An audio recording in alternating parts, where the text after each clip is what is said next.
There we go. So, welcome to the apocalypse. The werewolf apocalypse. Yeah, I guess we just jump in, find out. And I guess this might not be enough water. I know there's going to be a lot of reading. We'll find out.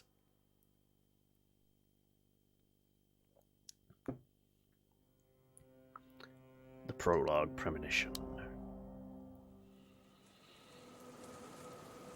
This is a game about rage and how it helps us to do things that need to be done, as well as things that we later regret. Sometimes both. How do you feel about that?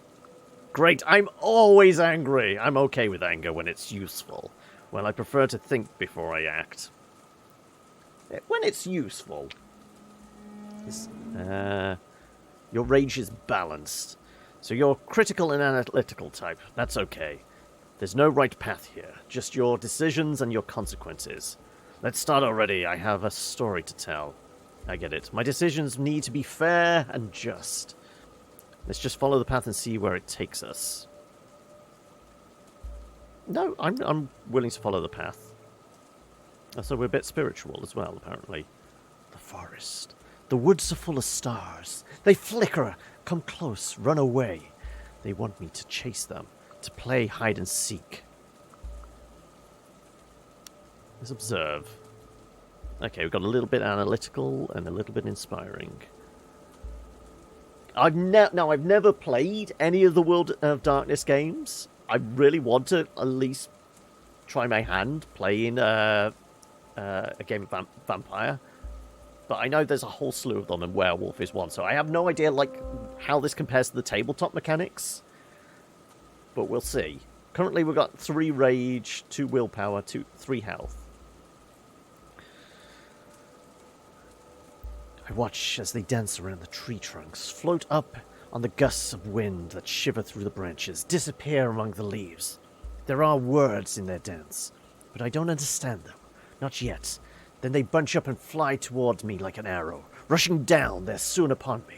But just before the spear of light pierces my breast, they disappear, and the dark of the night returns. In the darkness, I feel the tangle of roots of stories keeping the forest alive. I hear the spirits asking me to judge the enemy. I open my eyes. Your friend is obsessed with Vampire the Masquerade.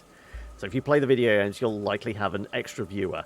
I've always said I'm tempted to play Bloodlines 1, and I'd like to play Bloodlines 2 when it comes out, but things are a little iffy at the moment with that, isn't it? Because it's been delayed. There's some issues with development. But yes, I have said I wouldn't mind playing Bloodlines. And if I get the opportunity to play the tabletop version, that would be great as well.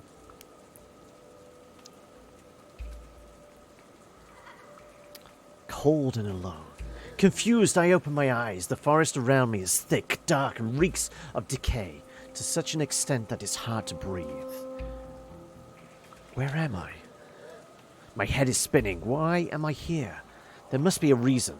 The tree trunks wrapped tightly in dark, leaved ivy are covered in ripples of lichen, where the vines have taken hold. The thorny, leafless bushes at the base are overrun with nettles. The fungi radiate with a ghoulish, sickly green light. Dark, sponge-like mushrooms cling to the fallen tree. I try to breathe. I take a deep breath and suddenly realize that it's not the forest that smells so foul. It's me. I look down and see my hands covered in dark substance. I'm naked.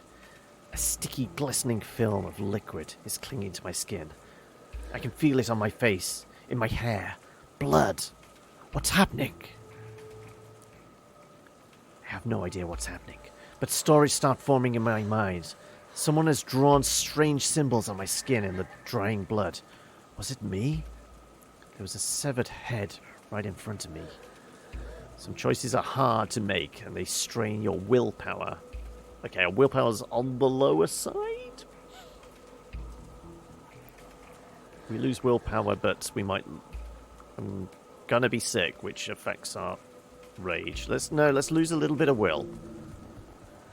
Overcoming my disgust, I gently touch the wet hair and watch as the head topples over. The face is contorted, the eyes bulging, the mouth open as though the head is still struggling for air. I balk because I recognize who it is, and then my eyes open in the darkness. I'm going with the enemy. I can see the silhouettes, shades of jet black against the darkness. They reek of metal and acid and oil and money. Massive creatures, some of them with mandibles, some with spidery legs. Their faceted eyes burned small industrial furnaces. I look at them, and something wakes inside my chest. Let's go with the cold fury. Their entire existence is wrong, an abomination to the natural order. They have been judged and found lacking. I straighten up, ready to carry out my sentence. In a moment of clarity, I almost understand what the forest wants from me. And then I wake up.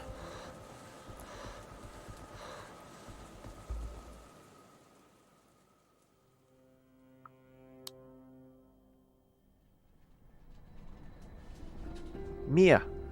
Mia! Mia, wake up!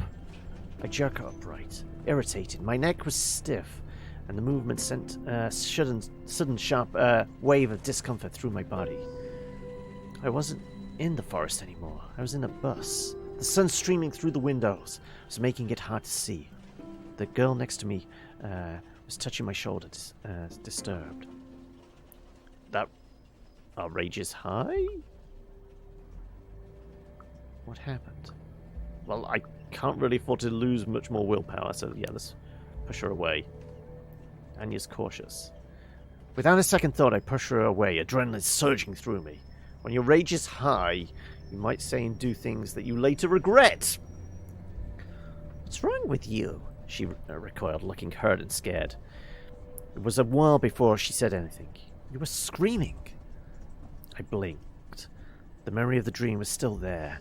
I slowly unclench my fists. I look outside. I must have bitten my lip. I thought as I ran my tongue over my teeth. The forest outside the window was watching me. The girl next to me shook her head. Thank God, you were almost there. Her name is Anya. We met a couple of weeks earlier on the orientation day. She was from Norway, a tall, broad-shouldered, calm person who wore her long hair in braids. Somehow I'd managed to talk her into this crazy field trip across the land of my ancestors. We were there to study medicine. Anya is cautious. She was having second thoughts. Yeah, I'm playing into this. Anya reached into her backpack and took out an apple. She turned away from me and bit into the fruit. I reached into my bag and fished out a bunch of cabanossi? Dried meaty sausage that was so much better than the original Polish ones back in the US. Anya looked like she regretted meeting me. People often did, actually. Girl, you're a lot to handle. I'm going to try and do as close to Norwegian as I can get, but it's going to be bad, she said after a lengthy silence. I'm not sure if I have the bandwidth for so much drama in my life. This trip was my idea. Our summer language course was starting in a few weeks, and I managed to talk Anya into skipping the tours of concentration camps and old churches and visiting Belovich National Park with me instead. Remind me where we hid again? She asked with her arms crossed. Good question. Why were we there? Being in Balawis. I'm going to keep butchering this. Oh, here we go. Bełowieża. Bełowieża is a village in Poland's Pulask province, in the middle of the Bełowieża forest, for which it is named. A small village in the northwest of Poland, near the border with Belarus. It was famous for its national park, the very last European bison, and according to a quick web search, occasional tensions between far-right troublemakers and the local Belarusian community. The most honest answer would have been because I've been dreaming about the forest, Baloisa, since I can remember. But people didn't understand when I said things like that. I looked into her eyes. I kept it simple so I wouldn't freak her out. It's complicated. I'm looking for my roots. I kept it simple so I wouldn't freak her out. What I didn't tell her was even more important. I knew my family was from there. None of my relatives spoke about it, though there were a lot of things that weren't spoken about in my life. Strange dreams that plagued me. Half-forgotten tales about forests and wolves that I'd heard before my mom took me and ran away and cut off all contact with my dad and his family. I waited for her to respond. Anya fell silent for a moment. But she still looked like she regretted coming with me. I think we should split up for a while, she said finally. I already have a list of places I want to see. Just slow you down. What a nice way to say fuck off. And that was precisely why I needed to do something, anything, about my future. That damn forest, my weird-ass family. I had a clear goal in mind. I wasn't there by mistake. I'd planned this trip for months, with a clear goal in mind. I had to learn the truth about my roots. I had to figure out my destiny. No, going for the roots. The roots of the trees. My grandfather's stories, the secrets, my mother running away. There was a mystery in my past. It was time to uncover the truth about who I was. But now, I wasn't so sure if it'd been a good idea.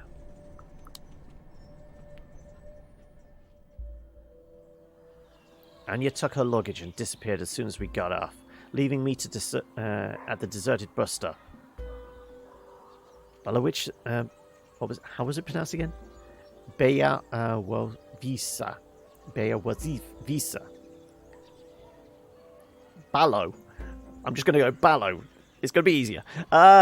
Looked like an overexposed photo of a village with the contrast turned all the way up. The sun wasn't just shining. It was shouting at the earth, and everything, the trees, the grass, the wooden house, the fences seemed weathered.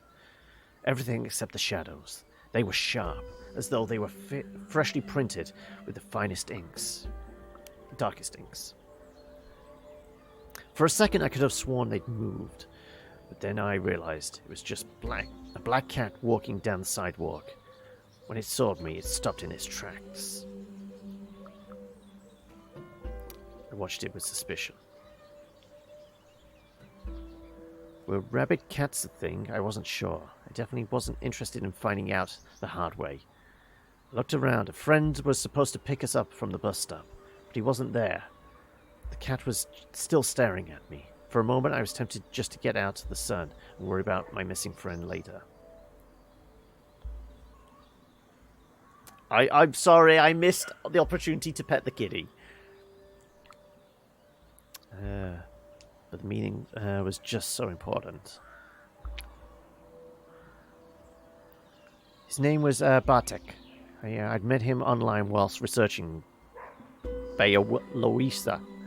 The man knew everything there was to know about local history. I asked him to check if anyone in town remembered my grandparents. I'd hope he'd found something. So I waited. The creepy cat waited with me. Bartek was 15 minutes late, flustered and apologetic. It was his dad's company, he explained while catching his breath. He'd had to help him out with some paperwork. I said nothing. I took my time looking at him. It was the first time we'd met in real life. He was tall, broad-shouldered, and had freckles all over his face. Come on, I'll take you to my place. His accent was broad and very Eastern European. I flooded him with questions. Anya would have liked him. Anya would have taken an immediate liking to him. He was totally her type. But she wasn't there. Her loss. We walked along the street in the village, slowly making our way towards the outskirts. The trees were growing denser. their scent becoming richer and more pronounced. I took a deep breath. Hey, Alison, how are we? So, did you manage to trace the name I gave you? I asked. Bartek shook his head. Nothing, absolutely nothing. Sorry. He was avoiding my eyes. Ooh, excuse me. A trickle of sweat ran down his temple. He was lying straight to my face. What the fuck, man? I threw my arms in the air. You wrote to me a few days ago that you had something. But he just clammed up. You know what? I think you should drop it. I stopped. Let's go with the charm offensive. I turned to Bartek and looked him right in the eyes. I put my hand on his chest. I really had no plan after that part, so I panicked and felt a sudden urge to do something unnecessary and over the top. I looked deep into his eyes. I leaned forward, looked him in the eye, deep in the eyes. I hoped he'd see how important it was to me. He just blanked and jerked back. I didn't give up. Tell me what you found, I asked, not giving up. The game tracks your decisions on how Mia approaches problems.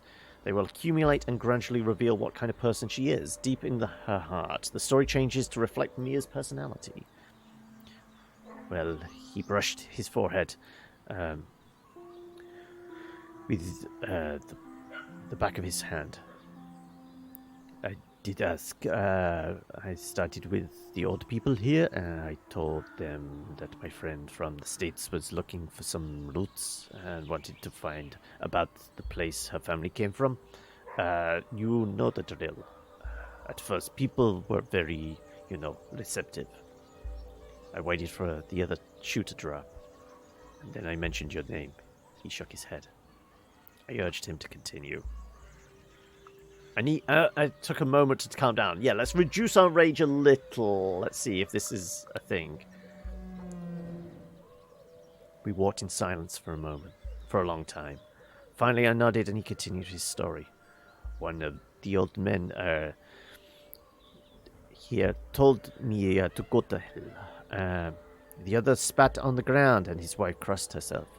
For a moment, he looked younger and smaller. And then my own grandmother told me to stop asking. She said something else as well. I tensed up. What? I asked. She told me to pray for you. Suddenly the sweet golden afternoon wasn't so sweet and golden anymore. I felt a shiver run down my spine. My grandma would pray for me all the time when I was little. I felt shivers down my spine. We walked in silence, but my mind was in overdrive. People didn't want to talk. That could only mean one thing. I was on the right track. People were scared of my family. My pulse quickened and I tensed up like a hound that smelled blood. I was on the right track. Every time you learn or do something significant, that brings you closer to your goal and you regain willpower. Okay, so as we achieve goals, we get back our willpower.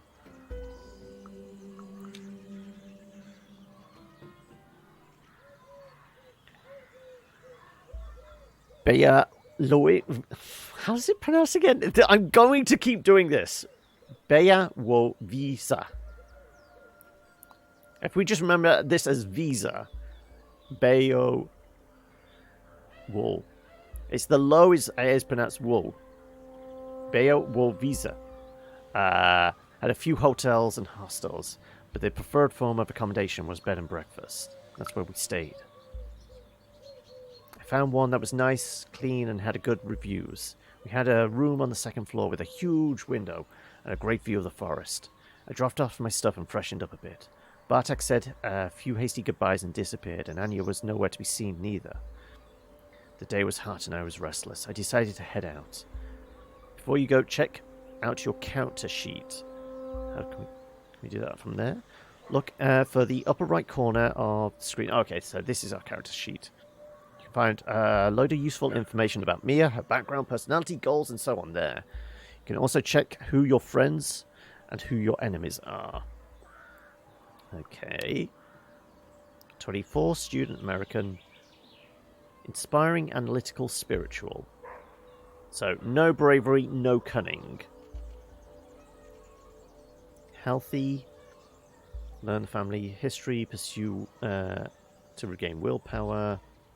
People are scared of my family. Relationships. Anya is cautious. Bartek is neutral. Family is complicated. Okay.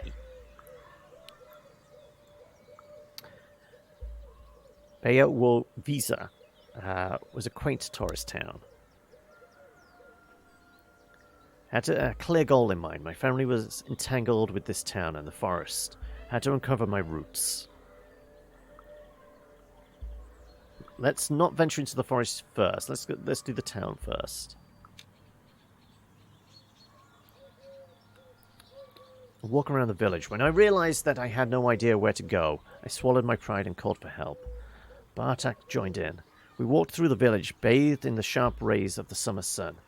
It was a lazy afternoon, disturbed only by the occasional passing car throwing up clouds of dust that hung in the air long after the vehicle was gone. Children were screaming and playing as they made the most of their summer vacation. The adults were relaxing, working in their yards. Dogs were barking, and every cat we passed froze to look at us. People went about their day, though, giving us a wary stares from time to time.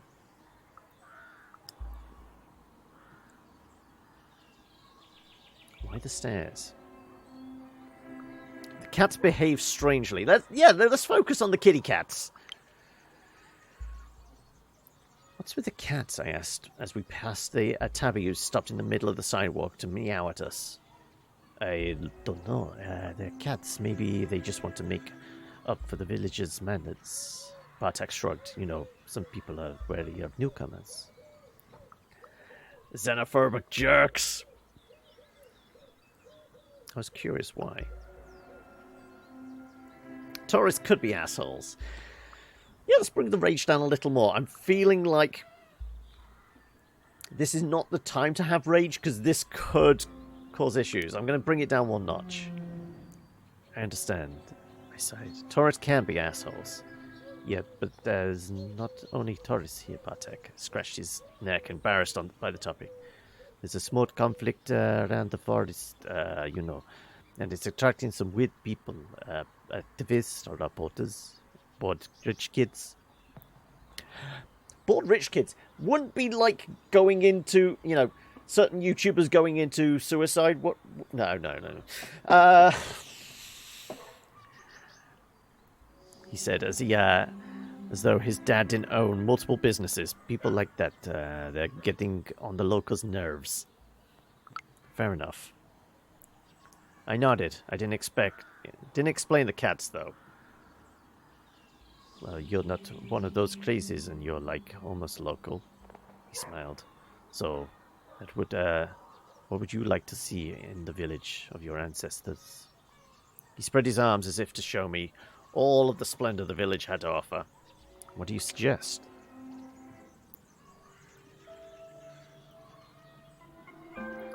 Cats were watching my every move as we walked along the empty streets.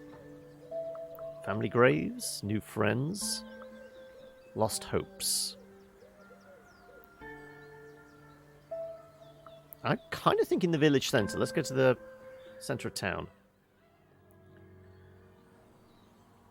Nothing much happens here, said... Oh, sorry. Nothing much happens here, said Bartek. As we walked through the quiet village, nothing moved. The heat was stifling. The village was really quaint. You got a sleepy kitty behind you? Okay. Is that a nice way of saying it's a shithole? Bartek made a disgusted face and we burst out laughing. Oh, she's only known it for 5 minutes and she's already thirsty. Oh no, not that kind of thirsty. Cheers. Let's get something to drink, I proposed. I'm parched. The local store was a large mini-mart with all kinds of goods, from beer and vegetables to notebooks and pens. There was a bench near the entrance, and on it were a few local drunks. They looked colourful, so I waved at them as we passed. One of them wolf whistled and Bartek winced. I assessed the threat. They were an easy target for a joke or two. Did we gain... yeah, I think we gained cunning, because I think we were on 0 cunning, weren't we? They looked colourful. Who are you? I laughed at them. The local bums of the year? You must be so proud. It's shut up! One of them shouted back. Have some respect. Oh, I'm so sorry, I said with a feigned sympathy. Did you manage to lose that competition as well? After a moment of tense silence, they burst into laughter. They spent some time inside browsing. We spent some time inside browsing the Latvian, Lithuanian, and Belarusian goods. Why was there almost nothing Polish here? Who in their right mind drinks coriander soda? I was putting the soda back on the shelf when I heard a commotion coming from outside. Some slurs, some curses, a clear mockingly polite. I'm so sorry, darling. I don't understand. Do you like skirt? Ah, fuck, Bartek murmured under his breath. I looked outside. And there was someone standing next to the drunken's bench. They were definitely not local. The person was old, not helpless granny old, but old with deep wrinkles and narrow mouth. He had the unisex grace of a tired, heroin-preserved rock man. Their shoulder-length, disheveled hair completed the look. I totally dug their style. They had a peculiar style fashion that you rarely see even in the US. It looked great on them. They had a clean shave and eyes highlighted with eyeliner. Their nails were painted in bright blue. They wore heavy army boots and an outrageous red skirt, tank top, and lots of leather jewelry. On their bag there were the pins, lots of pins, all kind of LGBTQA flags, anarchist and pacifist symbols. I think some were German band stripes. Mum would have told me to stay out of this. I'm definitely approaching. I smiled and ignored the men and approached the foreigner. Hi, I'm Mia. I just got here. I smiled. They looked at me with a serene smile. Nice to meet you, Mia. They said in a unmistakably German accent. I'm Kim. Hey, Hokey! I pointed at the drunks. We started talking. Let's start talking. What brings you here? I asked in Bayer. How are we saying this? Visa. I came to see the forest and to protect it. They said, deadly serious. Me and my friends here heard about what happened here, and we decided to come and help. The men on the bench were looking at us grimly. Hey, someone said suddenly from behind our backs. Kim smiled, and the men on the bench stiffened. I turned around. A woman approaching us had the longest, thickest braids you'd ever seen. As thick as an arm. There was something faintly Asian about the facial features, and the men on the bench looked at her with deference. You should stop drinking that moonshine. It makes you pick fights you can't win, she said. I was ready for a fight. She looked ferocious. Did I get tons of messages in Genshin? Not really. If I did, nothing pinged on screen that I noted. So, I don't know. I don't think so.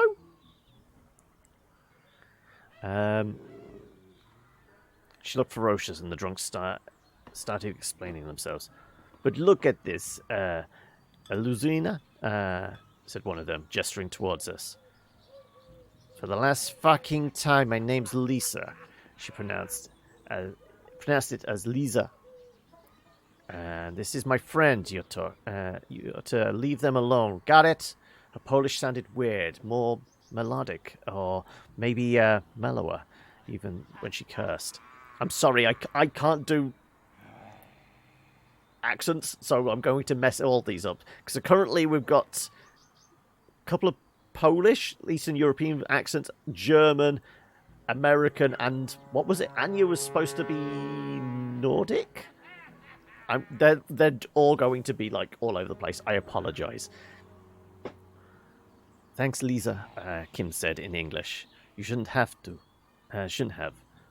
Oh, but I wanted to. I asked who she was. How did she command such respect? Why did they listen to you? I asked. She turned to me and shrugged with just a hint of smile. Oh, they have their reasons. She looked me up and down. And who would you be? This is Maya. Smiled Kim. She's also not from here. Oh, are you here to protest the logging? She raised her eyebrows. Or just a tourist? Why were they logging in the national park?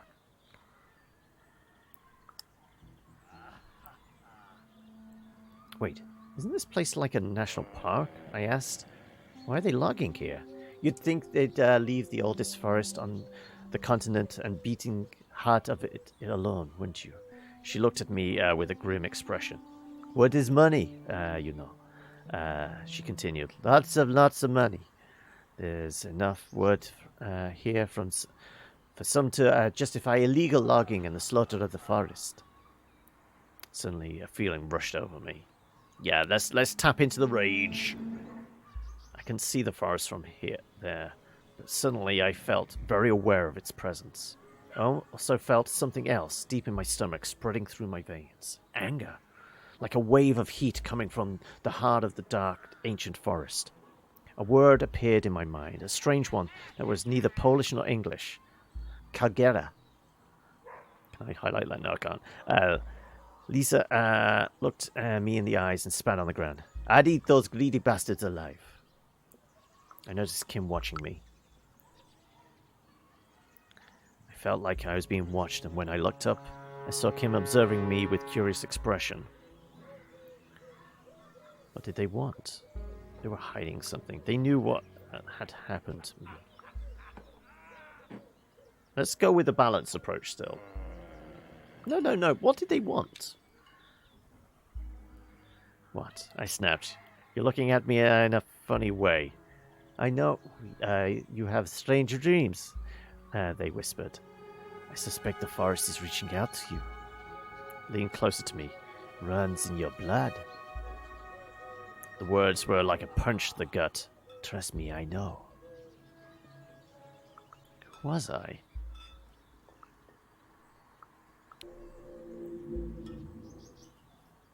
Who am I? I said quietly. You know how stories work? They said, looking me in the eye. You'll figure it out. Suddenly I felt confident.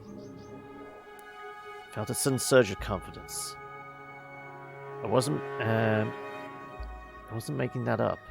There was something strange in my family history, and there were people who knew that what was going on. Before I could ask more, Bartek approached, and Kim shook their head, silencing me. Meet us tomorrow in at the logging site. They blew me a kiss, put their arm around Lisa, and walked away.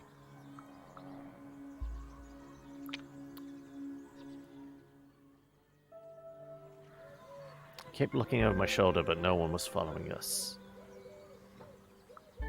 Let's go check out the graves then now.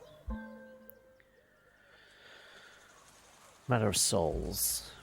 So we have quite a few churches here, Bartek explained as we walked down the road. Two Orthodox, one Catholic, and even one Baptist church, he said, as they were something uncommon. So I asked about it. Was there a synagogue?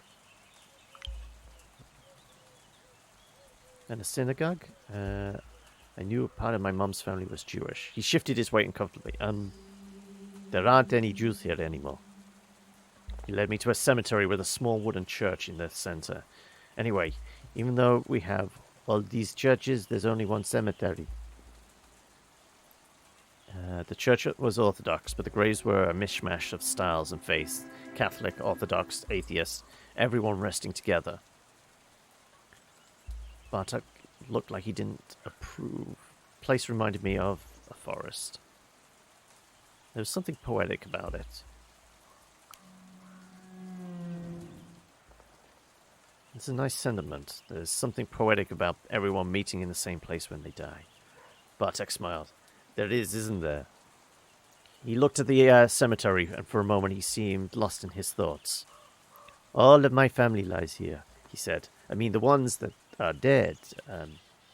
Hey, what do you think? What do you think happens when you die? Hope for something fair. Left an echo. I don't know. I don't really know, I laughed. I mean, I feel like there's something more, you know? But I don't think any religion really got it right. My mother raised me as an atheist, so I just try and live and have fun. Bartek nodded. I understand. Sometimes I'm not very sure either. He looked over the cemetery fence. Well, Anyway, this is it. The spiritual heart of Werewolf Visa. We can go and see something else if you like. So that's where we stood. I wanted to go in. He didn't want me to. I'm just going in. Not so fast. I wanted... Oh no, it's her. I'm not so fast. I wanted to look for my family here, remember? I smiled, opening the gate. Bartek shifted uncomfortably. I don't know if that's a good idea. But why?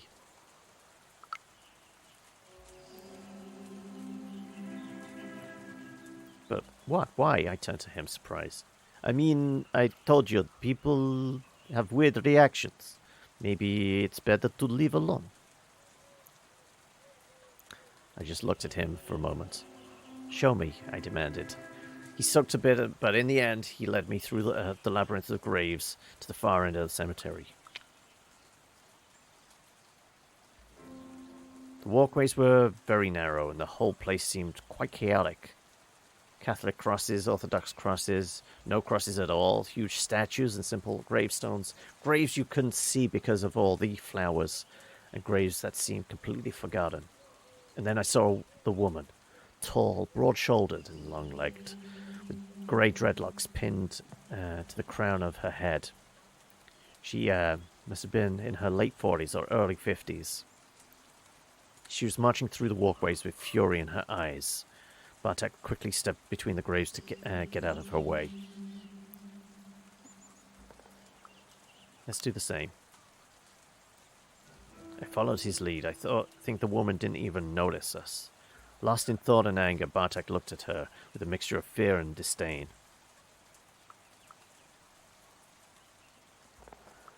Now I'm going to shrug and... Let's go, I said. Turning to Bartek, he sighed. Yeah, sorry about that. We continued to the far corner of the cemetery. There, seemingly forgotten and covered in moss, was a lonely grave. It was damaged. The tombstone was broken, deliberately. Someone had obviously smashed it with a hammer. The name was half erased. The plaque was also damaged. Someone had tried to scratch out the name, but the letters still visible. There was a circle around the grave. A circle of coarse salt around the grave. I'm sorry, Bartek said. I didn't want you to see that. Was it because of me?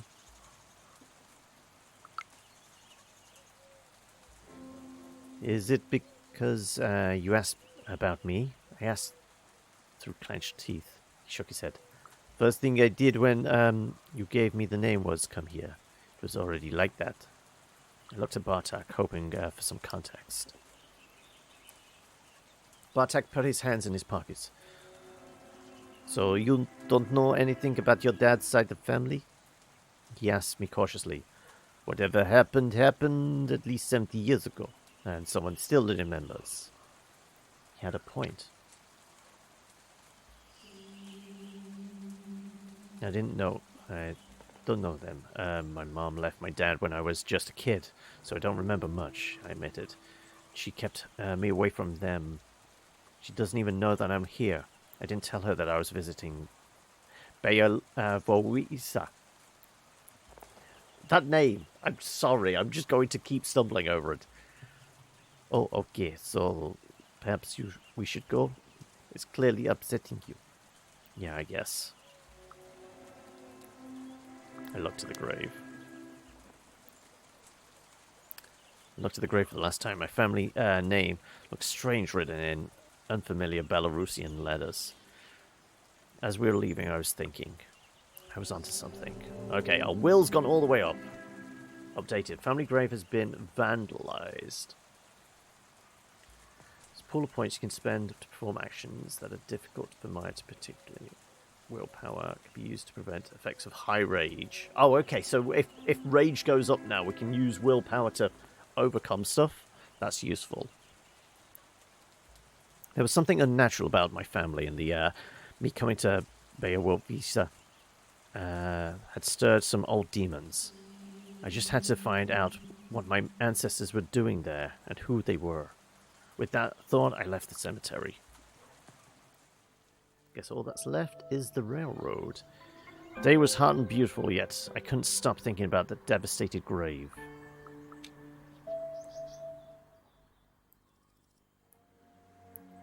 I want to show you the most picturesque spot in village, said Bartek, and then he hesitated.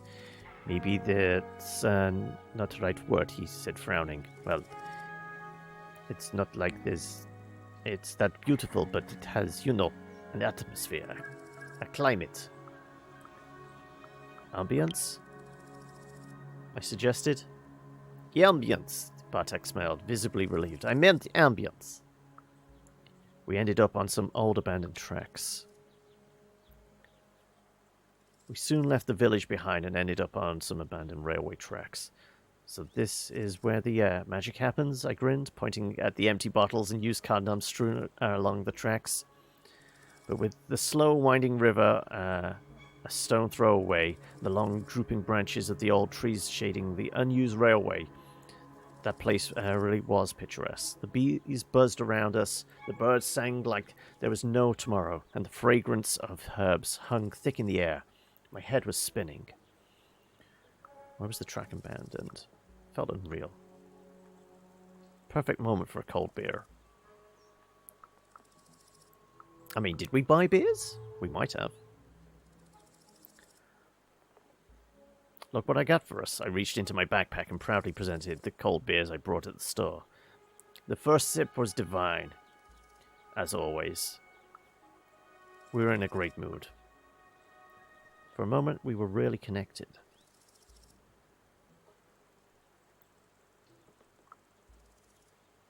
I think we're just in a good mood. I'm not going to say we're particularly connected.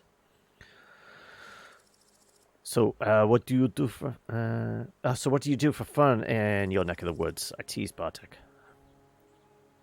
My friend has ancient feet, so sometimes we hotbox it. He shot me an embarrassed smile, and then we start driving around forest. I roared with laughter. There's not much else to do, Bartek shrugged. Then we entered a dense copse. We noticed a woman standing among the trees. It was Lisa. Hello, Bartek, she said. How did she get there? How did you get here so fast? I couldn't help but ask. There are the shortcuts. She didn't elaborate. Hello, Elizabeta Danilovna, answered Bartek. I could hear something in his voice. Was it fear, respect, anger? I couldn't place it. She smiled. Do you mind if I join you? I'd rather walk alone. Noticed Bartek getting tense.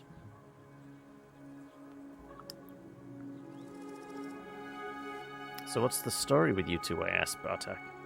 She's from round here. He shook his head, but she helps with protests. You know, Lisa turned to me. The protests against the logging that his father so eagerly promotes? Bartek winced and snapped, I guess. Sorry, shouldn't we coexist with forest? Oh no, I guess. So, shouldn't we coexist with the forest? That means taking what you need to survive, just as everything does. 6,000 trucks of wood isn't taking what you need, kid. He threw me a glance, looking for help. She had a point. Bartek's cautious now. Don't look at me, Bartek. I think it's barbaric. I wasn't about to beat around the bush. If it was about local action, there wouldn't be a problem. She shook her head, but it isn't great. Giant corporations are at work here with heavy machinery. Ask your friend about his father's money and his clients, Lisa shrugged. Bartek stormed away. I shrugged and followed him. Lisa followed me. We walked the narrow path. The path was too narrow for all of us to walk together, so at some point I found myself walking with Lisa. She would squat from time to time to collect some herbs. So you're looking for your roots, she said after a while. Why?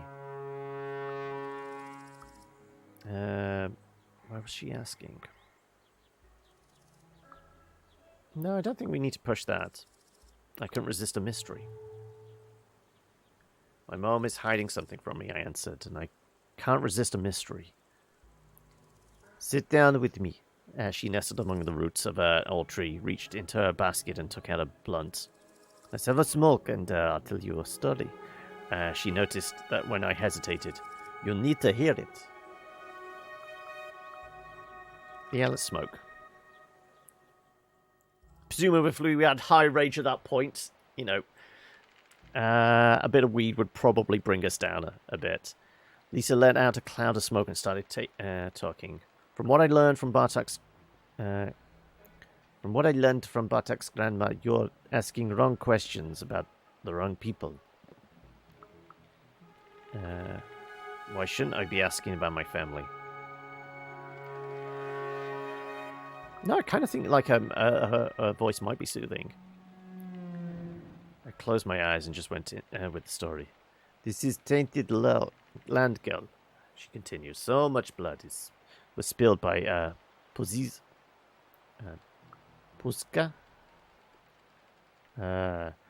Almost lost her mind. Puska? Puska was one of the words for forest. Polish had lots of those, but she used it in a weird way. Why do you call the forest Puska? Isn't Lass the right word? I call her Puska because it's her proper name. She huffed. Lass is to Puska what dog is to wolf. Domesticated, enslaved, used. Puska is primeval forest. One untouched by humans, primal, strong and fit. There was an admiration in her voice, and I realized that the word sounded like the rustle of leaves, like the wind. Pushka. As I was telling you, Pushka almost went mad, and it's not wise to wake those spirits, especially not now. But I need answers. What spirits?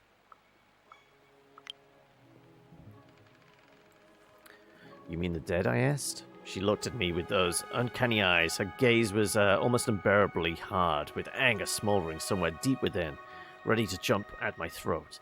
And then suddenly something changed. Lisa sighed heavily. You have no idea, do you? About what? What do you mean, I asked. So you have no idea who you are, she stated. Nobody told you what it was like here during the war and after. Her eyes lost focus as though she was looking at something only she could see. In 1939, when the war broke out, first came the Germans, then the Russians. You know, They actually worked together. Stalin never forgot that he was beaten by Poles in 1920. She shot me a glance. I nodded politely.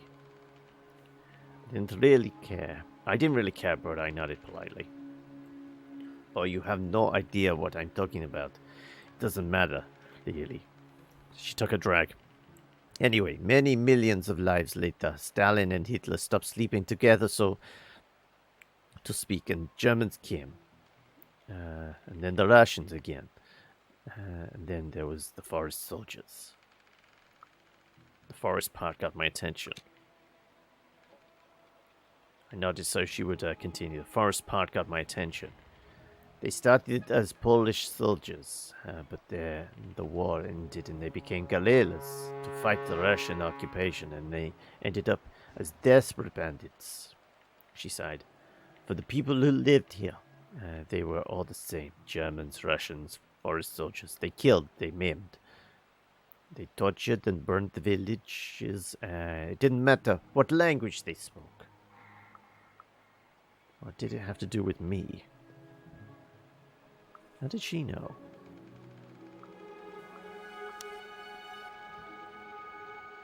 How do you know all that? I asked. My grandparents were from here, she sighed. After the war, there was some changes and my whole family was sent to Siberia to die. My grandmother was the only one who survived. And she met a Buryat shaman, and here I am. But your story is tangled with all of this. She looked straight at me. Have you ever wondered what your grandfather did during the war? Then the weed hit me. And of course, that was the moment when the weed finally hit. That stuff was powerful. And for a moment I wondered if she had spiked it. Let's actually burn some of our focus. I try to stay focused.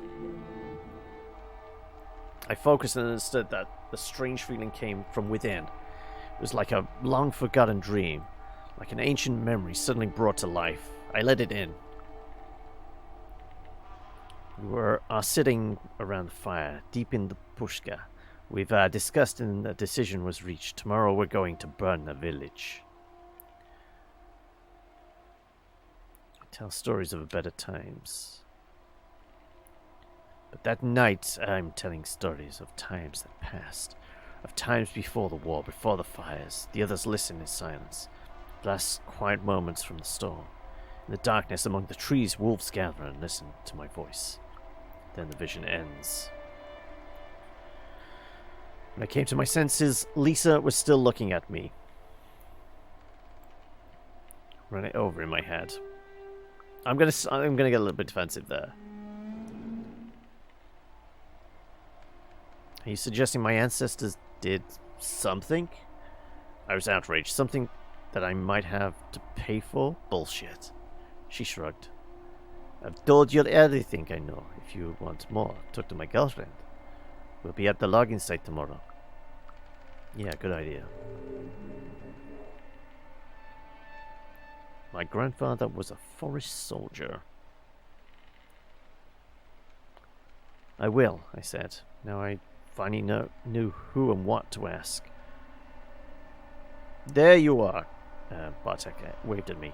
I thought I'd lost you. I said my goodbye to Lisa and we went back. Bison statues were watching me with their creepy painted eyes, as though they knew me. We'd call it a day and went back. The B&B was quaint. I waved Bartek goodbye and took a deep breath and went inside. Annie was sitting on her bed drinking tea. So, what did you see? She asked. I went to see the town, you know, I said. I wanted to meet the people here first. I made a quick mental inventory of everything that happened that day. They were cutting down the forest. I remembered the scene at the shop. I remembered the graveyard. Told her what happened when I talked to Lisa. Let's go with the forest. Can't believe they're logging here. I shook my head. Isn't the forest on the UNESCO list or something? Yeah, I know. There's an international protest going on. Hey, Juan, how are we? Yes, I'm currently churning through a lot of dialogue, but I knew this was going to be a talky one. Uh, but I've not played the World of Darkness games, not even Vampire, but this is definitely scratching that itch. I kind of want to now. And you said excitedly, I was there all day. You can come with me tomorrow if you want. I remember the scene at the shop. Let's mention the graveyard. The people vandalizing one specific grave in the old village graveyard. Specific grave? Someone from your family lies there? She apparently connected the dots. Yeah, I wonder what happened. Let's go with the shop. There are many activists here because of the illegal logging, and the locals don't like the foreigners at all. I got into a fight with some bastards who picked on this non-binary activist. It was you? And you got excited. I went to see the protest today, and we heard that there was some kind of trouble in village. I don't know where her accent's going now. It did start off as vaguely Nordic. It's going all over the place now. I apologize. Told her what happened when I talked to Lisa. Do we just leave that one? Sure, let's try and get Anya back on side. I met this woman today, who seemed to know something about my family and the history of this region. She had a joint. Oh, God, Maya. Never mind. I shrugged. I didn't feel like talking anymore. You know what? I'm seriously tired. Let's call it a day, shall we? Soon we'll both be in our beds and ready to sleep. Even though I was tired, sleep didn't come quickly. Anxiety was spreading, its cold, writhing roots deep in my chest and stomach. I lay there for some time, looking at the silver rectangle painted on the wall by the moonlight. When I closed my eyes, I could see the weird vision I had that day. My roots were here. I could feel them, almost touch them. They were reaching to me. I felt it. I was closer to getting my answers. Should I go and see the logging protest? Well, yes. I mean, it's the next thing to do. I felt the answers I was looking for were within my reach. I just had to go and see the logging protest, meet the right people, and make them talk. After a long while, all these thoughts became blurry. They slowly started to turn into pictures, sounds, and colors. And I drifted off.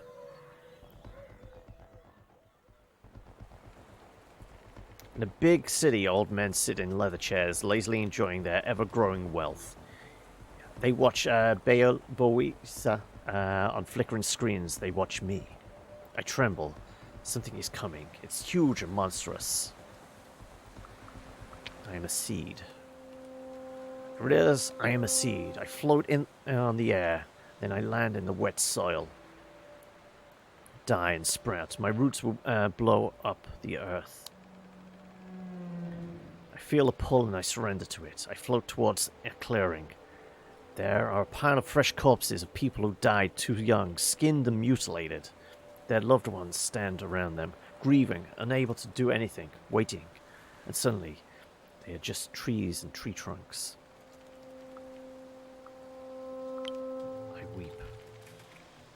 I weep, and other voices join me, terrified and hollow. The trees are dead, and I am here to help console their spirits. There is a stench in the air, like meat rotting in acid. But something worse. I see the monstrous army. Their mandibles are whirling chainsaws. Their long arms are wrapped in black pipe that look like glistening intestines. The smell is vile. They wait, unmoving. I turn to the forest for answers. No, we're going to tap into the rage. Rage! I try to breathe through my mouth as I run towards the machines. I hit and I kick them blindly, screaming at the top of my lungs. And in my own screams, I hear strange whispers. They tell me to look at the sky. There, between the stars, two shapes circle each other. An old, sad wolf with grey hair and a white weasel. They keep their eyes on one another as they continue their dance. Suspicious, but not hostile. We need to fight the enemy. The awful rotting stench. I know that much. But how can we do that when we don't trust each other? They stop. They look at me and the clearing. I look at them cautious. I gaze at them just like they gaze at me. Now the three of us, all measuring each other. They descend to the opposite side of the clearing. One by one, other shadows join them. I stand in the middle of it all.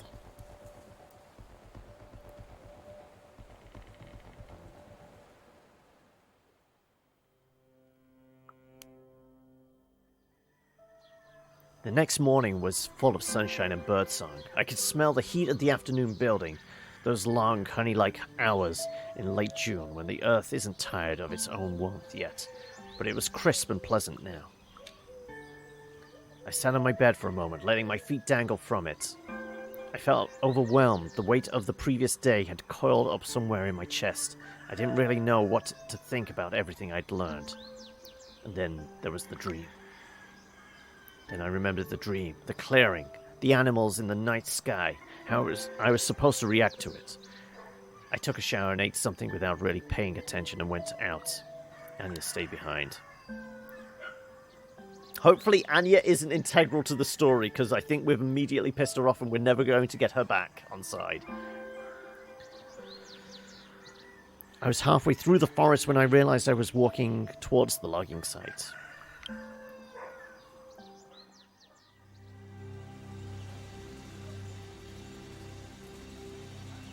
As I walked towards the logging site, I noticed there was more people heading that way.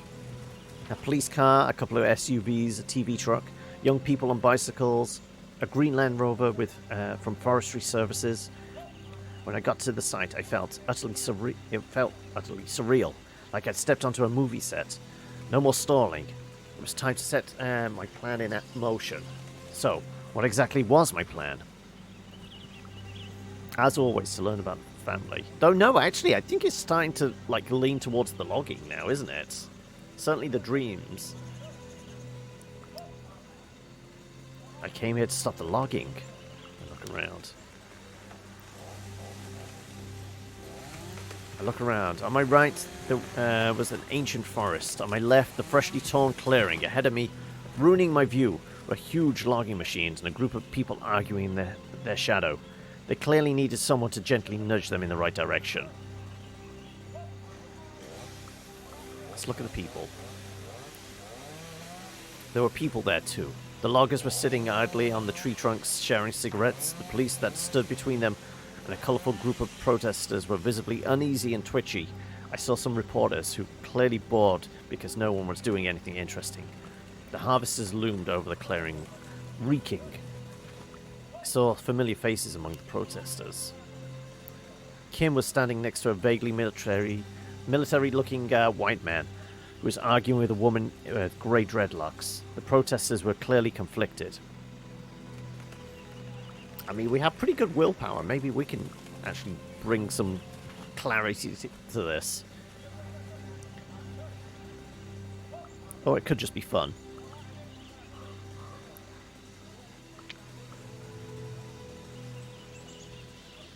I thrived in solving conflicts, so I went closer.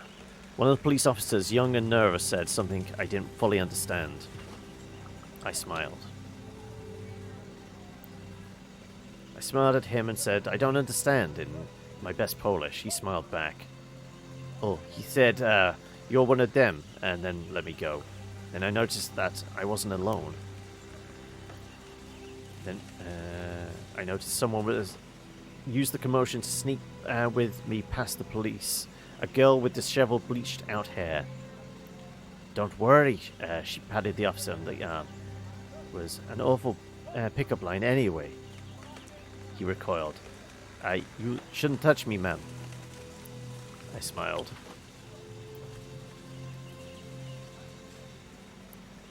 I smiled at her and wanted to say something, but I was interrupted. "Pat!" some guy called from the gathering. Could you come here? I need you to show Olga that chart. She sighed, reaching to her backpack and taking out a tablet. And they're at it again, she murmured under her breath, and winked at me. Coming? They went towards the activists. I walked towards Kim, and I heard more and more of the argument. Olga, you can't! The man was speaking with a strong German accent.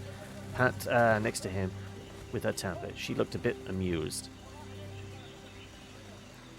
Do not fucking tell me what I can or can't do, Colonel. Olga interrupted. I can because they are destroying our mother. I can fight with all the means at my disposal, even if it means burning those harvesters to the ground. A slender, green-eyed man was standing near her. He took a few steps back and went towards one of the harvesters, turned his back on us all and pissed on the machine. Olga smirked. Ah, Daniel, you know how to bring the point home. He looked at her, confused. Colonel raised his eyebrows. Burn the harvesters? Colonel asked calmly. In this drought, Olga, are you out of your mind? You know what I mean. We fight them with any way we can, because this is fucking war. She spat. He sighed. You've never seen real war, and it shows. Nobody is shooting at us. Believe me, we want to stay that way. We need a peaceful protest. I approached Kim. Hey, can we talk? I asked, approaching Kim. Oh, Maya, darling. It's good to see you. They smiled. Maybe you'll be able to convince her. Oh, so I was the one was to take a stand. Look at them. Look at them both. Olga with her fury and passion, Connor with his cool and professional demeanor, and shared without any reservations what I felt about the situation. It wasn't about... I mocked them both. I mean, we have low rage. I don't know if this is a good or a bad thing. There's a fine line to tread. It wasn't about personal victory. I don't think it's about personal victory.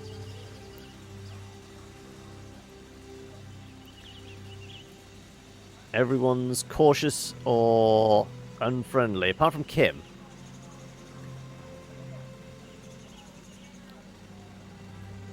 Honestly, there are a lot more solutions than violence, I said in a clear voice. And I think that saving the forest is more important than winning a war or a dispute. Kim shook her head and moved forward. I observed them curiously. Olga, darling, you know I love you, but the Colonel really knows what he's doing. Please trust me on that one. They looked at her apologetically. Fuck off, Kim. You didn't even trust me enough to come here on your own when I asked you to. Lisa decided to say something. Lisa looked them straight in the eye. She had a peculiar accent. I know, the accent's been wandering all over the place. Kim, you want to teach about violence? She looked them straight in the eye. About fighting oppression? Just because your boss went to what? One mission in Afghanistan? Her Polish was peculiar, kind of mellow. Connor winced. Lisa, leave Kim alone. He didn't know what to say, and it seemed that the whole discussion was derailed.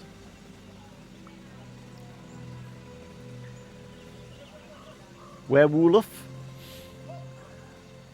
I don't know. What are you getting at, Eli? Maybe it was for the best. I didn't let that happen.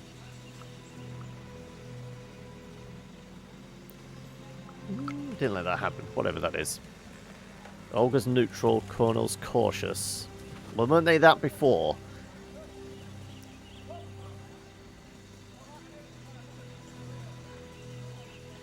Hey guys, the forest, I said. The logging, the protest. Olga unclenched her fist. Colonel looked back at her and chuckled softly. You almost punched me. The conversation was over, at least for the time being. Colonel, together with his cronies, walked away towards the reporters while Olga went back to the group of people standing in the shadows of the old oak tree. I felt someone looking at me. The actual forest is neutral? Okay. Felt someone watching me. When I looked around, I saw nothing suspicious. Then I looked up and sensed the source of the presence. The whole forest was watching me. I couldn't explain how I understood it, but I knew it was the truth. The Pushka focused its attention on me, waiting and expecting something. The trees looked ancient and eternal, yet they turned out to be so fragile when confronted with high-tech logging equipment and greed.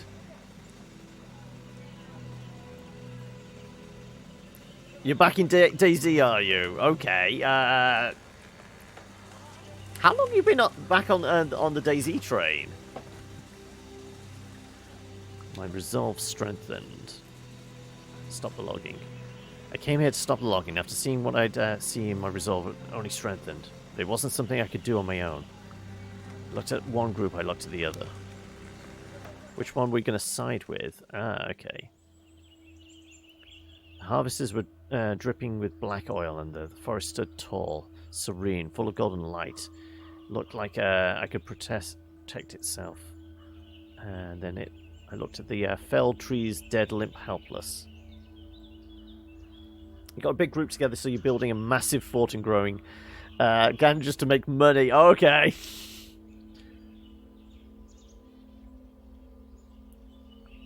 Let's see if we can get some answers. As I approached the group, Kim waved at me. Come here. They took me straight to the leader of their group, the man who was arguing with Olga. Hello, Mia, he said. I see you haven't come alone. He reached out his hand. He was right in the discussion with Olga. I'm just going to shake. His handshake was firm and strong. His eyes were an uncanny shade of grey. He might have been in his early 30s, I thought. But there was more to him. More to him than his pretty bad boy attitude. Wasn't sure what it was, but I felt it. And he knew that I knew. Colonel looked at me. I know why you came to Bayo Visa. The forest is reaching out to you because for a long time your ancestors were its servants, and now you're the only one left to pay what they owed. Hey, Desmond, how are we? He seemed to believe it. My family left unpaid debts to the forest. I looked at him skeptical, but he seemed to believe it. The important question is, he looked at me intensely, do you want to help? I had no time to answer. But before I could answer, I heard a commotion and turned around. Reporters were coming our way, but their cameras were switched off and pointed at the ground. Why weren't they filming? Let's have an idea. Cunning increases. We're certainly building up the cunning, aren't we? Yeah, it started at 0. We've already got 4 ticks. Bravery's nowhere to be seen, but yeah, we've gone analytical and spiritual a bit. Yeah, because I think we started like at 1, 2, 2. So we're starting to build up the points. Whether that's good or bad, I don't know. Oh, I'm not too bad. Apparently the voice is holding out, even though I'm reading lots and lots of stuff. There was a way we could use the media.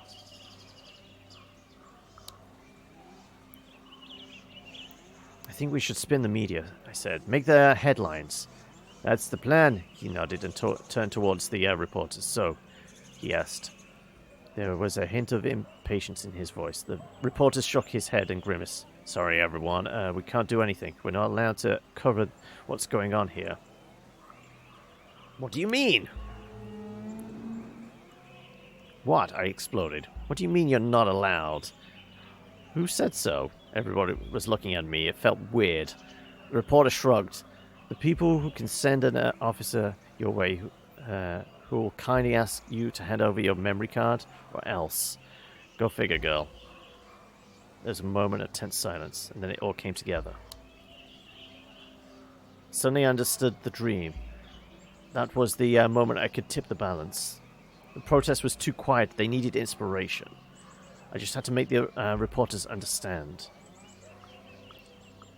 Okay, it's definitely tipping us towards. Okay, let's make some noise. I took a step back and looked at the bigger picture. I saw the cops. I watched the reporters. I looked at the protesters. Let's check out the reporters.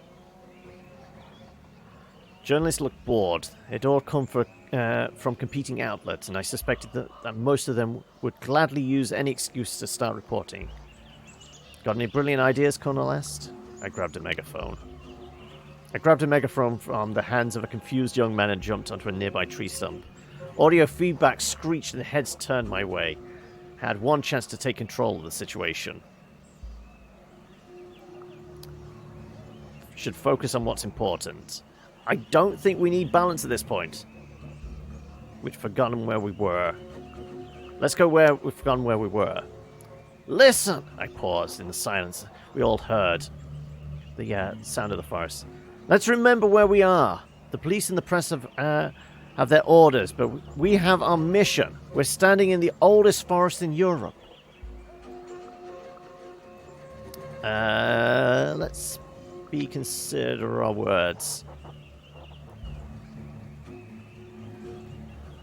We all understand how this works. I continue, considering my next words carefully. Escalating will only bring more problems. We will be here for a long time. Let's take a step back. They looked at me.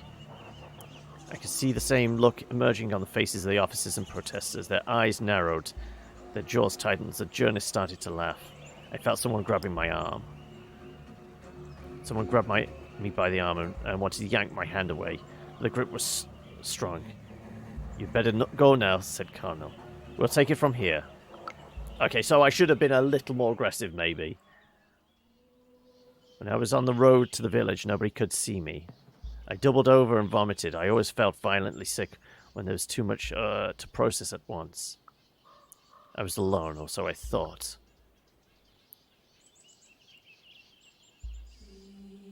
Well, you had it coming, a voice behind me said, and I jumped. The woman was looking at me.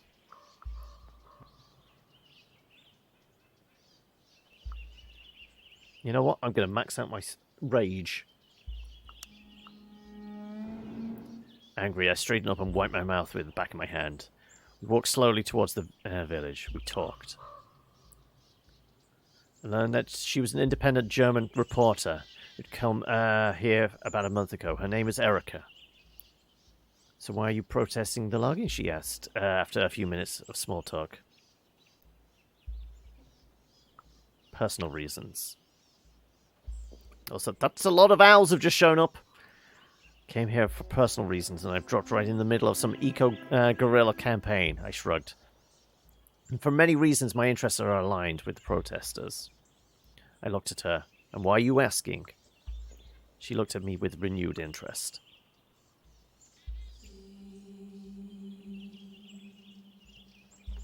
Do you know why they're cutting down the trees? She asked. Because you do know the logging is done by a government company. The state forests. I had no idea. I didn't know that, I admitted. In fact, I knew very little. I knew very little about the situation, I realized. Just what the others had told me. Erica reached for her notebook. It all started with spruce bark beetles. Erica looked into her notes and started explaining the whole situation. That year, the beetles' infestation was catastrophic proportions. And the foresters decided that the only way to stop it and save the rest of the forest was to cut down as many infested trees as fast as possible. So, was cutting down trees necessary? But was the logging legal?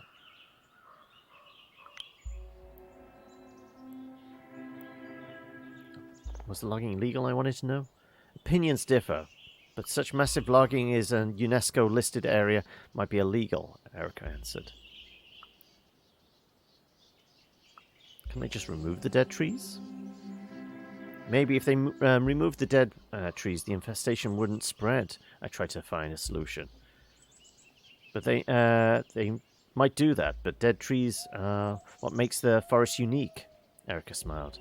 There are 20 times more species living on dead spruce tree than on a live one. Was it necessary? Is cutting down the trees the only way to stop the infestation? I asked, confused. Foresters state that this is the only way, she said. Some biologists argue that they are cutting wrong trees and doing it too late to change anything. Did they have to intervene at all? Can they just leave the Pushka alone and leave let nature take its course? That's one of the options, Erica admitted. But there's a drought and no one is sure the forest would survive on its own. The situation is more complex than I thought, and Erica's answers did nothing to clear the picture. You know what? Let's actually spend some of our will. The situation was more complex than I thought, and Erica's answers did nothing to clear the picture. I see what you're trying to show me, the whole picture, and I appreciate it, I sighed. I just hope there would be an easy answer. I'm just doing my job, Erica shrugged. I describe all the aspects of the situation to you, but it's up to you to decide what you want to do. How convenient. It's almost like a DM. Here, you make the decisions.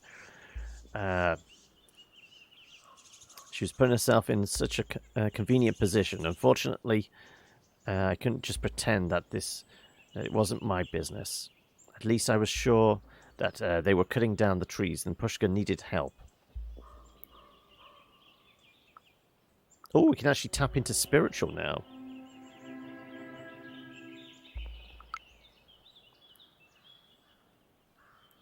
Stop for a moment and just listen, I asked Erica. We stood there and listened to the birds and the wind and the trees. We breathed in the smell of the forest. We felt the sun on our faces. That's why I cannot let them cut down the trees, I said. She looked skeptical. You're not the only one feeling helpless, she sighed. I'm just helping you make an informed choice.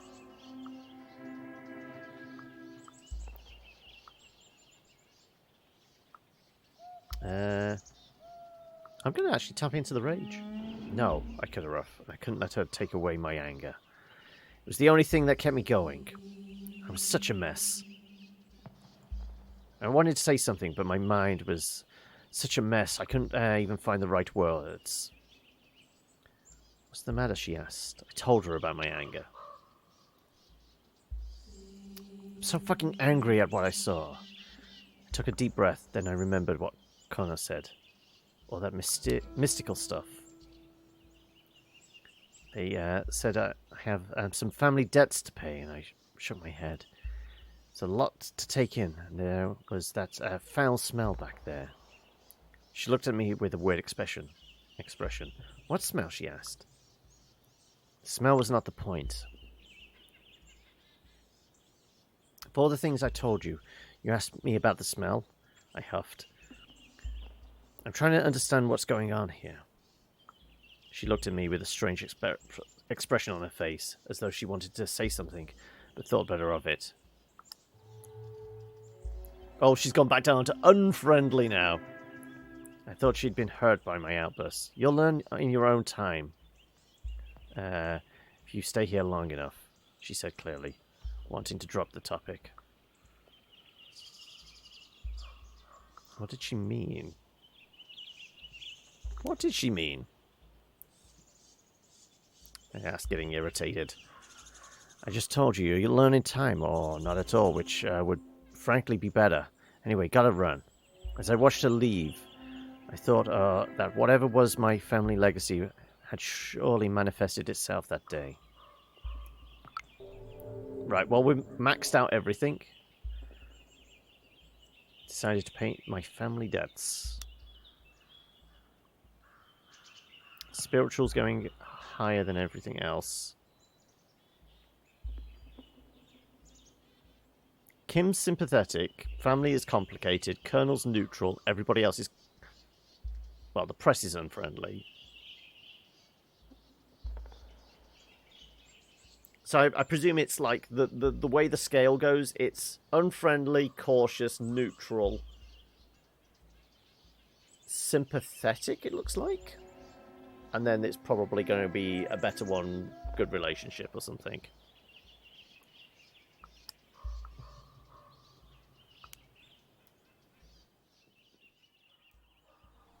When I came back, Anya wasn't there. I spent a few minutes in blessed solitude trying to put everything together before she came. When she did, she looked at me cautiously. So how was your day?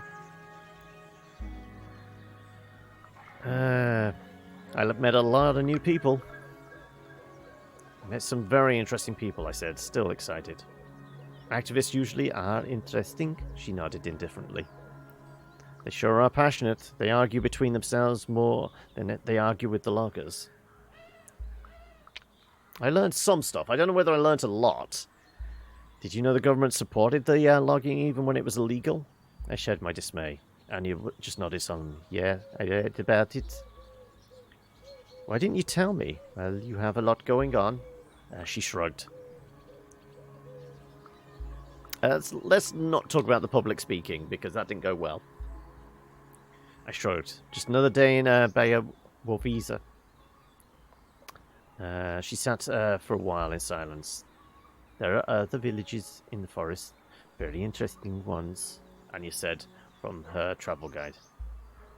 Oh, wow. These names. Buddy.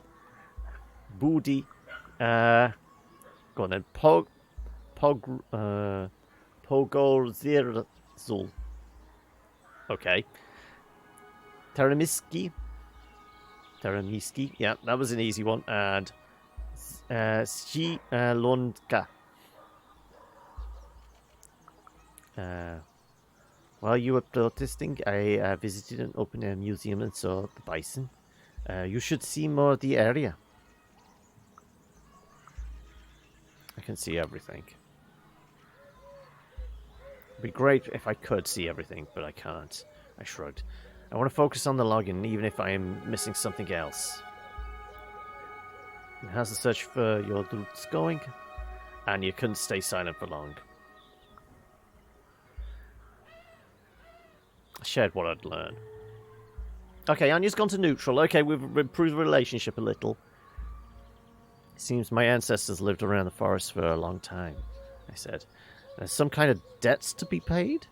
Well, Anya looked impressed. But honestly, I'm not sure what you think. I was tired. I just sat there, looking through the window. They'd been full on, and I was exhausted. I didn't notice when I fell asleep. I'm imagining with, like, full rage now, we're going to have interesting dreams. I can do anything. It's quiet now, yet I know deep down inside that something isn't right. I keep walking. I'm walking through the forest to the logging site. It's getting dark.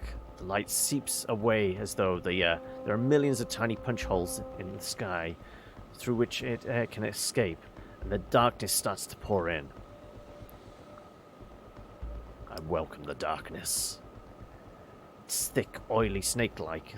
It wraps around my ankles, caresses my wrists, then takes my hand and leads me to the site.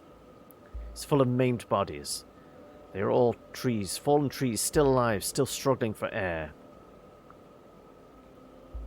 But I'm not alone. The monsters are coming. They have long, skeletal arms.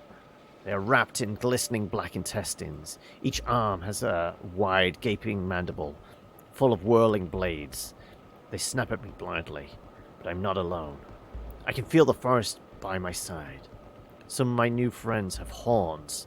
Some have antlers. Their eyes shine in the dark, and they're ready. They are furious. I can feel their ancient anger merge with mine. I howl ancient oaths. I invoke the moon. I spill blood. The spirits of the forest move and I am with them, biting off heads and tearing off limbs. We are a nightmare come true. Then I wake up. I gasp, bolt upright. I was alone. The sun was setting, and in the deep red light of the room, looking like it was bathed in blood, my pillow was on the ground. Gutted, and the duvet was in shreds. The air was full of tiny feathers, dancing in a draft from the window. What the fuck was going on?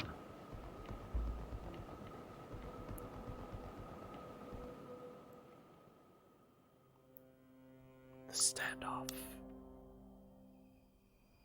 The full moon.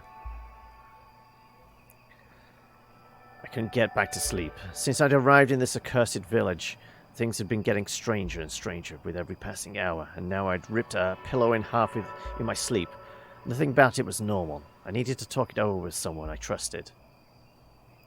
Kim seems sympathetic. Okay, let's go and talk to Kim. I should do an audiobook recording. What of, though? What could I potentially read?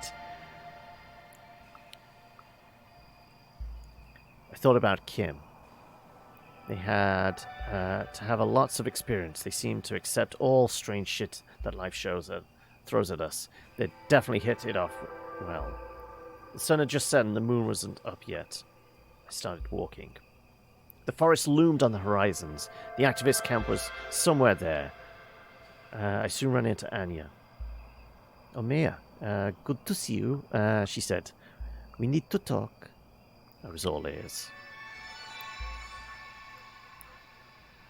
"I'm wondering if everything's okay. You've been acting strangely," she explained with a sigh. "I've asked around and it seems you've made some risky friendships." "They know about my family," I answered, "and they need that information." She could come with me if she wanted. No, I feel like we do this alone. Anya's gone back to cautious, of course. I appreciate your concern, I continue, but this is something I have to do on my own. Anya nodded with sour expression. "You're right, Mia. This is your mess." I went on and didn't look back. The camp had a different vibe than the logging site protests. There were more people there. I looked around, suddenly feeling very alone. The people in the camp seemed quite cheerful. The smells were intriguing. I watched them for a moment. I saw people at work. Some of them were filling big barrels with sand. Some were busy making what seemed to be posters. The rest were singing or cooking. Everyone was contributing in one way or another. I looked around. I definitely needed to talk to someone about what was going on, about what I felt. I saw Kim talking to Colonel. "Hello," I said as I approached. Colonel eyed me warily. "Hello," he said. "What brings you here?" "I need answers." I shrugged and dug my hands deeper into my pockets of my jeans. I have so many questions about myself, the forest, the logging. Colonel looked at me with those uncanny grey eyes. I could feel his attention lock on me. "It's okay," he said. "Join us and you'll understand. We're here to stop what's happening. To show that we don't agree and that we hope to make a difference." "Will it work?" "I don't know. All I know is that it worked before. It worked for Gandhi. It worked for with segregation and apartheid in the end. It worked with communism, so let's see if it works with capitalism as well. Violence is not an option." He smiled. "I think you know quite well that anger doesn't really get shit done. It loses some of our will, but it also reduces our rage. Yeah. This is why we've been keeping the willpower up in order to spend it when need be." I smiled back. Somehow being around him made me feel more relaxed. "I know you can count on me," I answered. I had a family debt to pay, and I couldn't be just an observer anymore. "So, We may have a little citizen protest going on tonight, Colonel said. But I'll need your support if you want to convince the others. They all wanted to do something that night, but after a whole day's discussion, they were still divided on what to do. 3 for one option, 3 for the other. I saw no reason to back up Olga. Okay, we're just going with Colonel's plan. Sure. Colonel's now sympathetic. Okay, we've got 2 people on side. I voted for the peaceful protest, and soon we were on our way to the National Park headquarters and educational center. We had some banners to install. Soon we were there.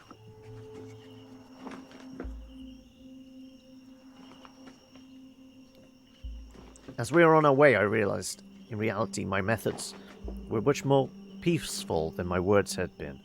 I shrugged. You live and you learn.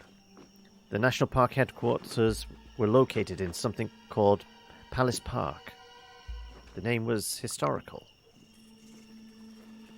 The name, like everything in Poland, was historical. Centuries ago, some king had his hunting lodge there, but now it was a mishmash of old and new buildings scattered around the park.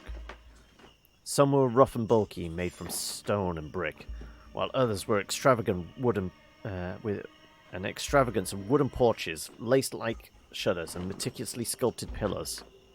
There was no one around, but the area was well lit. I looked around. I looked around once more. The moon was waxing gibbous, and I didn't see any stars in the sky. If you didn't count us, the park really seemed empty. Dead, even. Suddenly I remembered the church located just next to the Palace Park gate. I could feel its dark silhouette looming in the darkness, waiting. We were ready. They'd spent the whole day painting the sign on a length of material sewn together from what looked like old sheets. There were various shades of greyish-white.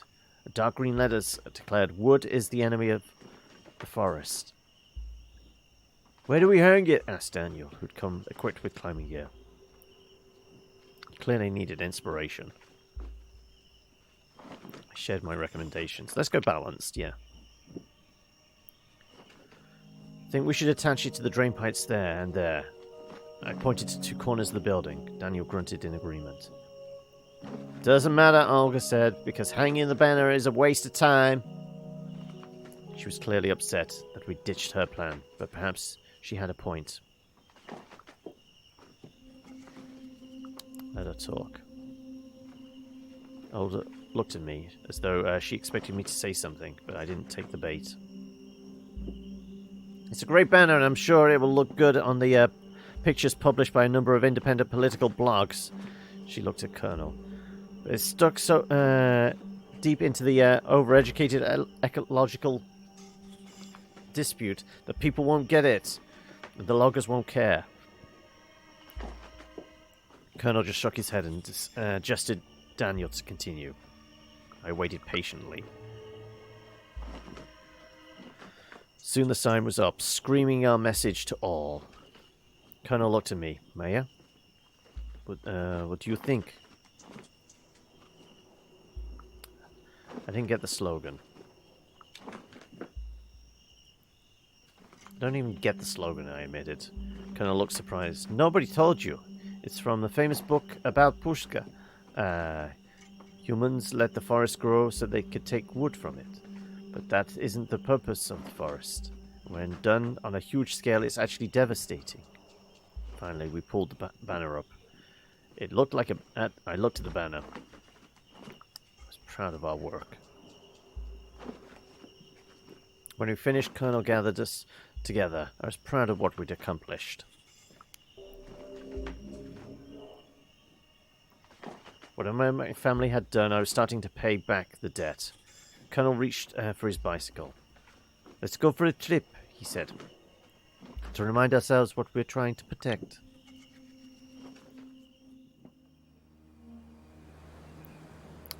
The night forest was cold and indifferent as we cycled through it.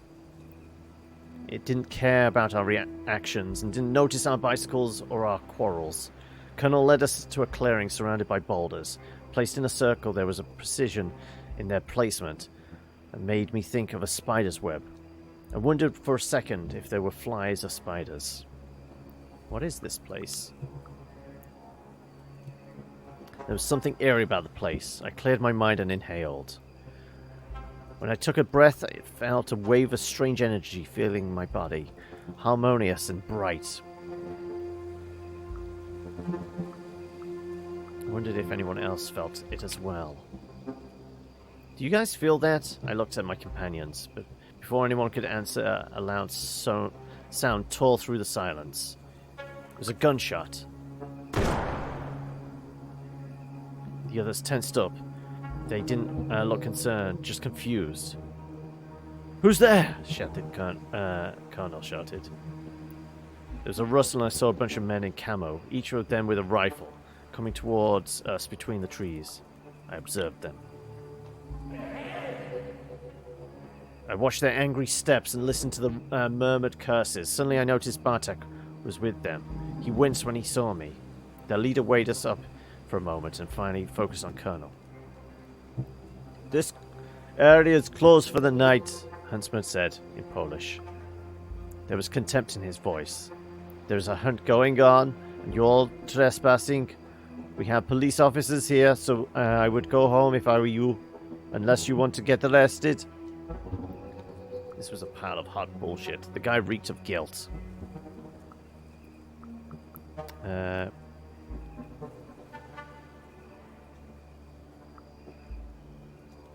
I'm trying to de-escalate. I assessed the situation. There was still a chance we could talk our way out of it reasonably. I took a step forward.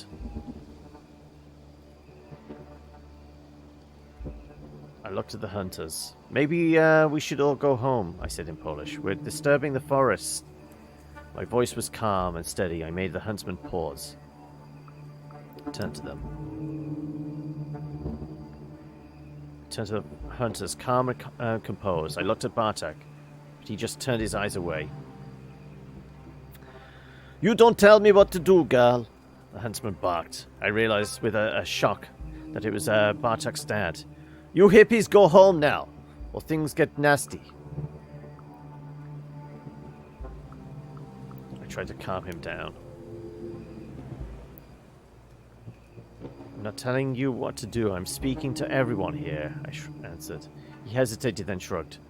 "This is our forest. We grew up with it, and we're not going anywhere. You're the ones who are strangers, so get the fuck out of here." He was calling me a stranger. He shouldn't have ignored the forest. Let's go balanced again. "That's bullshit. The forest belongs to everyone," I calmly answered. "He won't listen," Olga said, cracking her knuckles, and then she launched at him. It escalated quickly. A heartbeat later and a full-blown fight began. I looked at Olga's face, twisted in anger. I realized that there was no other way, no changing anyone's mind. Colonel looked at me, and there was pain in his grey eyes. But I couldn't understand. But it still broke my heart.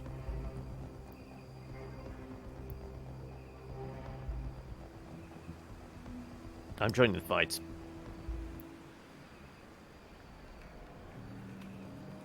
The clearing shattered like a broken window into sharp pieces. Its edges cut clean by the rays of a flashlight swirling in the darkness. One piece, a shout, another a silhouette leaping, a dodge, a grunt, a punch, a cry, curses in 3 different languages. I danced between the pieces, balancing on the edges. My body slammed into one of the men, and he stumbled. I roared. I threw my head back, looked at the sky, and roared the way I'm sure he'd never heard any girl roar. I'd never heard any girl roar like that. He jumped back rapidly and lost his balance, fell to the ground with a loud thud. The flashlight shone his way. There was blood. I saw blood. Blood on his head. Blood on the stone next to his head. Blood on the ground, dark and fresh. Well, we know what's coming. Let's tap into our inner rage. Excellent, a victory. I turned away from the man to look at another target. Then I heard a shot. She killed him! One man shouted. The horror cleared in his voice. He directed his flashlight at my face, blinding me. I grabbed the flashlight. I moved towards him and grabbed the flashlight, but the guy was strong and we started to struggle. A second later, I noticed a huge silhouette behind him. It looked at me and its eyes were glowing. Leave her alone, he growled, and I recognized the voice. Was it Colonel? It was Colonel.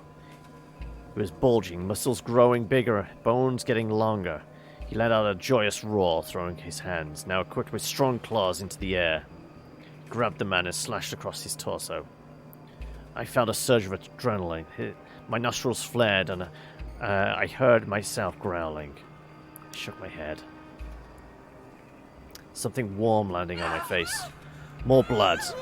Howls. Terrified screams. The man screamed again and I pointed a gun at Colonel. I attacked the man with the gun. I acted on instinct and zeroed in on the man, pointing the gun and launched myself at him. A gunshot tore through the night. Okay, we took a hit, and then there was only pain. The pain was unbearable. Nothing in my life had prepared me for this. I lashed out blindly.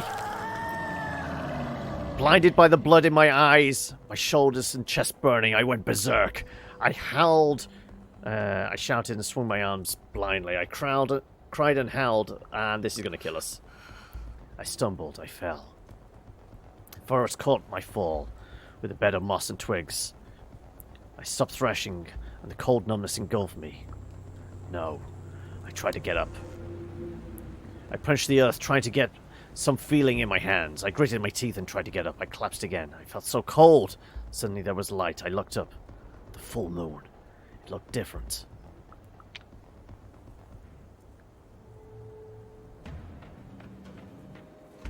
Condition: impaired health. Your health dropped to 0. When you lose all your health or willpower, you become impaired. This will make physical tasks if you have 0 health, or social mental tasks if you have 0 will hard and sometimes impossible. The moon was a goddess and she noticed me. Get up, she said. I got up. Get up. I feel good. I know that I shouldn't, but I do. I don't care. My muscles are sore and cramped, so I stretched like I've never stretched before. My arms are longer, my legs are stronger. My heart pumping. I feel like I've spent my whole life packed into a box and finally I'm set free. My mind is clear. And it's even... my mind is clearer than it's ever been before. I see the world in a sharp contrasts of black and white. Movement and stillness. I smell prey. I hear language in the hooting of owls, the whistling of the wind, the snarling of wolves. I am what I was born to be. I breathe. I breathe. I feel my ribs and muscles move. The forest smells of blood and fear and excitement. I'm happy. I laugh happily. Another's laughter joins me. We laugh and sing on to the moon. Something stings me. I look around. There's a small, malformed creature pointing a stick at me. The stick blazes with fire and then another sting. The creature is no threat to me, but its presence is annoying. Its smell almost sends me reeling. I don't have to be pricked. We're going to put our hand straight through his chest, aren't we? I reach out and stick my fingers into the creature's belly. When I pull my hand back, there are strings attached to it. The creature pulls the strings and dances like a marionette. For a moment, it's funny. Then I lose interest. My ears prick, and I hear more creatures running blindly through the bushes. I feel better. My legs no longer sting. I feel better than ever before. Is this the dream? Maybe it's a dream. I think as I move silently through the undergrowth. The creatures are running away, their backs turned to me. I growl, escapes between my teeth, and one of them turns my way. Challenges me. I just look at it. I look at it and the creature curls up, shielding its face with its paws. It keeps talking, but the noises make no sense. I shut it up. It annoys me, so I swat it with my hand and it shuts up. Piercing light burns my eyes. I hear more creatures coming my way. They want to hurt me. Fight them all. I'll strike them one by one. I hide in the shadows. They are too slow, too dumb, too clueless to notice me. I strike them down one by one. Some fight back, though. Some manage to defend themselves briefly, but most of them don't see me coming. A new smell. The wind brings a new smell. Yeah, it tastes of fur and musk and blood. Shapes moving among the trees, but they are no creatures. They are people, like me. Suddenly I am surrounded by them. I think I know them. They seem familiar. It's like I've met them in the past, but they were hidden. They closed in on me. What do they want? I'll take a hit to my will. I relax and wait for them. Unflinching, they approach me and sniff the air. Their smells are overwhelmingly familiar. Once the people had sounds attached to them, but now I realize the sounds were not their true names. Run with us, they say. I run with them, and we run. We hunt together, and there is joy, and there's no words to describe the thrill of being part of a pack, and closing in on all your prey and tearing it apart. Then I get lost chasing something only because it's escaping. I'm alone in the heart of the forest. I look up and see no moon, only cloudy, tangled branches. Something changes. Something changes, and I realize how tired I was. I stumble. In the darkness. The night was full of stars. I opened my eyes. Confused, I opened my eyes. The forest was around me was thick and dark. The tree trunks wrapped tightly in dark, leaved ivy, covered with ripples of lichen, where vines hadn't taken hold. Thorny, leafless bushes at their bases were overrun with nettles. Fungi radiated with ghoulish, sickly green light. Dark, sponge-like mushrooms clung to the fallen trees. I tried to breathe. I took a deep breath and winced. There was a foul smell in the air. Suddenly I realized it wasn't from the forest that smelled so foul. It was me. I looked down and saw my hands covered in dark substance. I was naked. A sticky, glistening film of liquid clinging to my skin. I could feel it on my face and in my hair. Blood. Whose blood was this? Had I killed someone? I knew what was coming. I remember my dream and slowly lift my eyes. There was a severed head right in front of me. We're going to relay the same dream once more. And Winston touched it. Overcoming my disgust, I gently touch its wet hair and watch as the head toppled over. The face was contorted, the eyes bulging, the mouth open as though the head was still struggling for air. I recognize that face. It's Bartok, isn't it? It's one of the hunters, one that tried to stop me. The head watched me with reproach. I scream. No! I let out a long, blood-curdling scream. The night swallowed it. The bushes rustled, and a moment later I saw Colonel coming out from between the trees. He looked at me, at the head, at my face. He came closer and squatted beside me. This is what we were trying to tell you. His grey eyes smiled. See, you're a werewolf. I looked at him and blinked. Everything faded to black. And that's where we'll end it for today. We change and we call